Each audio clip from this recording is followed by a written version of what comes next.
मुझे बताया कि मैंने उसका मर्डर किया है। उसने बहुत बुरा किया है, उसकी सज़ा तो उसको कम से कम फांसी दिलाए। पुलिस ने जब अपनी इन्वेस्टिगेशन की, यहां से 12 टुकड़े पुलिस को बरामद हुए।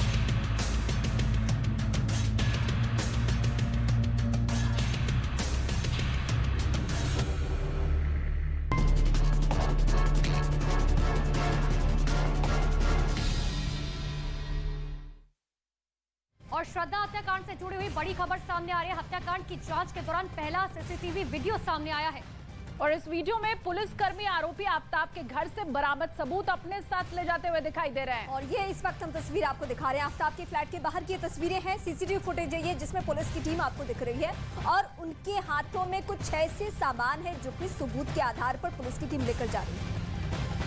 तो देखिए, आपको लगातार तस्वीर दिखा रहे हैं और ये वो सीसीटीवी फुटेज आपको दिखा रहे हैं। आफ्ताब के घर के आसपास जो सीसीटीवी फुटेज लगे थे, अब पुलिस उन्हें खंगाल रही है, जिसके दौरान ये पहला सीसीटीवी फुटेज निकलकर सामने आया है। दरअसल ये जो आपको दो पुलिसकर्मी नजर आ रखे हैं, ये घर से अब उन सामानों को और सबूतों को खंगाल रहे हैं जो इस पूरी जांच प्रक्रिया में काम आएगा। ये लाल घेरे के अंदर उन्हीं पुलिसकर्मियों का वीडियो आपको हम दिखा रहे हैं। देखिए, आप ये तीर के निशान से देख पाएंगे, ये पुलिसकर्मी है जो कि आफ्ताब के घर के बाहर निकले हैं। घर के बाहर का ये सीसीटीवी वीडियो है जिसमें जो भी सबूत जांच पड़ताल में आफ्ताब के घर से बरामद हुआ है उसे ये ले जाते दिखाई दे रहे हैं। और ये सारे ऐसे सबूत हैं जो कि पुलिस की टीम को मदद पहुंचा सकते हैं। यानी बीते 6 महीने में आफ्ताब की कोशिश यही रही है कि किसी को कानो कान भनक तक न लगे, किसी को खबर न लगे कि हत्या उसी ने की।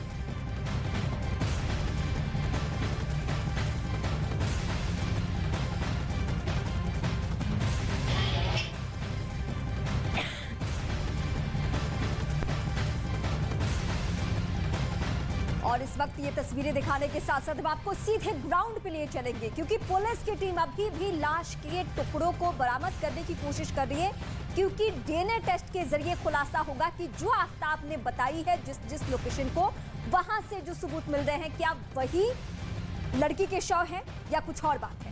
तो जांच पड़ताल बहुत तेजी के साथ आगे बढ़ रही है। सीन रिक्रिएशन पहले ही पुलिस की तरफ से कराया जा चुका है। अब जो सबूत मिले आफ्ताब के घर से, उन्हें ले जाती हुई पुलिस इन वीडियो में आपको दिखाई दे रही है। तो देखिए, लगातार देश का number 1 news channel news 18 India वास्तविकता के धरातल पर यानी कि ग्राउंड जीरो पर पहुंचा है और ये जानने की कोशिश कर रहा है कि क्या कुछ सिनेरियो रहा होगा, किस तरीके से आफ्ताब ने श्रद्धा के टुकड़े टुकड़े कर कर उन्हें ठिकाने लगाया होगा। दरअसल इन जंगलों को देखिए बड़े ध्यान से, आज पीछे की तरफ एक बार कैमरा करके दिखाइए कि किस तरीके से घना जंगल है। और यहाँ पर यकीन मानिए कि दिन तो छोड़िए, रात में यहाँ पर आना खतरे से खाली नहीं। और इस वक्त भी जब यहाँ पर मौजूद है तो तरह तरह से जो जानवर हैं, कीड़े मकोड़े हैं, उनकी आवाजें सामने आ रही है। लेकिन एक और वाटर बॉडी हमें यहाँ पर मिली है। देखिए, हमने आपसे थोड़ी देर पहले आपको तालाब दिखाया था, लेकिन दरअसल ये जो वाटर बॉडी आप देख रहे हैं, क्योंकि पुलिस की ओर से लगातार इस बात की आशंका जताई जा रही थी कि अगर आफ्ताब ने जो डेड बॉडी है उसके टुकड़े यहाँ पर फेंके होंगे तो जाहिर तौर पर ये जो इन्वेस्टिगेशन है वो और ज्यादा मुश्किल हो जाएगी। लेकिन यहाँ पर एक लकड़ी है, ये जानने की कोशिश करते हैं कि दरअसल इसकी गहराई क्या है। ये देखिए, और यहाँ पर और ज्यादा गहरा होता चला जाता है पानी। इसका मतलब साफ है कि जितना आप अंदर जाएंगे उतना ज्यादा गहरा पानी होगा। देखिए, इसका मतलब ये हुआ कि छोटे छोटे टुकड़े तो छोड़िए, अगर पूरी डेड बॉडी यानी किसी को पूरी तरीके से मार के इस पानी में डाल दिया जाए तो भी लाश का आता पता नहीं चल पाएगा। लेकिन इस वक्त न्यूज 18 इंडिया पर इस वक्त की सबसे बड़ी खबर हम आपको बता दें कि आफ्ताब के नार्को टेस्ट के लिए कोर्ट की ओर से इजाजत दे दी गई है। ये बड़ी अपडेट आपको बता रहे हैं, कोर्ट की ओर से परमिशन मिल गई है। दिल्ली पुलिस की ओर से परमिशन मांगी गई थी, साकेत कोर्ट में अर्जी लगाई गई थी दिल्ली पुलिस की ओर से, और तब से लगातार इस बात की इन्वेस्टिगेशन भी की जा रही थी कि किसी तरीके से यहाँ पर जो टुकड़े हैं यहाँ पर फेंके गए हैं आफ्ताब की ओर से, उन टुकड़ों को बरामद कर लिया जाए। लेकिन ये बड़ी अपडेट आपको बता रहे हैं। लेकिन साथ साथ मेरी सहयोगी जसप्रीत भी मौजूद है, मेहरौली थाने के बाहर वहां पर मौजूद है। लगातार हलचल मेहरौली थाने के बाहर भी बनी हुई है। जसप्रीत, क्या कुछ बड़ी अपडेट निकलकर सामने आ रही है? बिल्कुल अंकिता, आप वहां पर जंगल में मौजूद है जहां पर शव के टुकड़े करके उसको ठिकाने लगाया गया था। मैं मेहरौली थाने के बाहर मौजूद हूं और ये केंद्र बिंदु है इस लिहाज से क्योंकि पुलिस के बड़े अधिकारी सुबह से ही मौजूद है। मीडिया का जमावड़ा यहाँ पर है। आफ्ताब से भी पूछताछ हो रही है जिसमें उसने पुलिस को गुमराह करने की कोशिश की। एक रिपोर्ट के जरिए हम समझने की कोशिश करेंगे क्योंकि आफ्ताब ने बड़े शातिराना तरीके से इस वारदात को अंजाम दिया और फिर इस कत्ल को ढकने के लिए जो उसने तरीका सोचा वो भी जानकर पुलिस सख्ते में है। पहले वो अपनी प्रेमिका का गला घोटता है, जब वो बेसुध होती है उसका गला घोट देता है, उसको मार देता है और फिर उसके बैंक खातों से ट्रांजैक्शन करता है, उन पैसों का इस्तेमाल करता है उसकी लाश को ठिकाने लगाने के लिए। एक एक राज बेपर्दा होगा इस एक्सक्लूसिव रिपोर्ट में।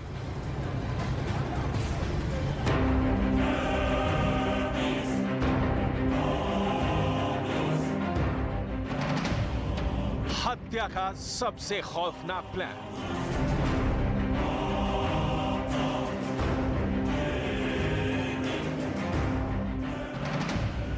एक मर्डर और साजिश की 100 परतें।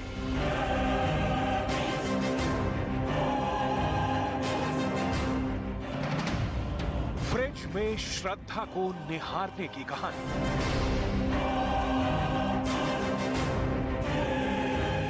मर्डर के सबूत पुलिस के सामने है।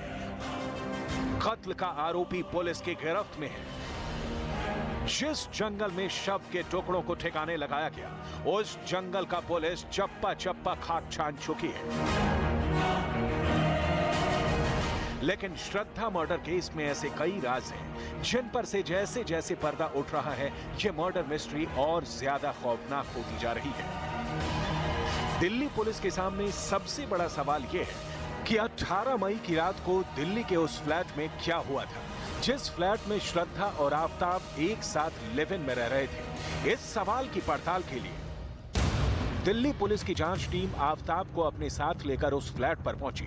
सूत्रों के मुताबिक फ्लैट में पूरे क्राइम सीन को रिक्रिएट किया गया। क्राइम सीन रिक्रिएट करने के लिए फ्लैट में एक पुतले का इस्तेमाल किया गया।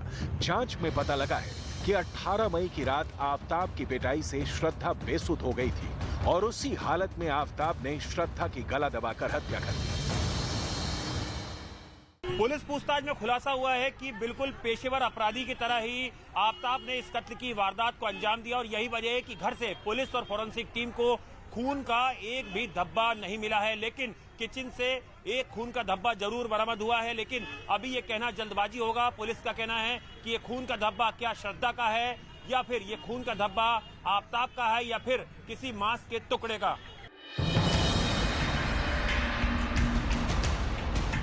अपनी लिव इन पार्टनर श्रद्धा का कत्ल करने के बाद आरोपी आफताब इतना कॉन्फिडेंट था कि बिना किसी झिझक या घबराहट के उसने कत्ल के बाद शव को ठिकाने लगाने की पूरी प्लानिंग तैयार की।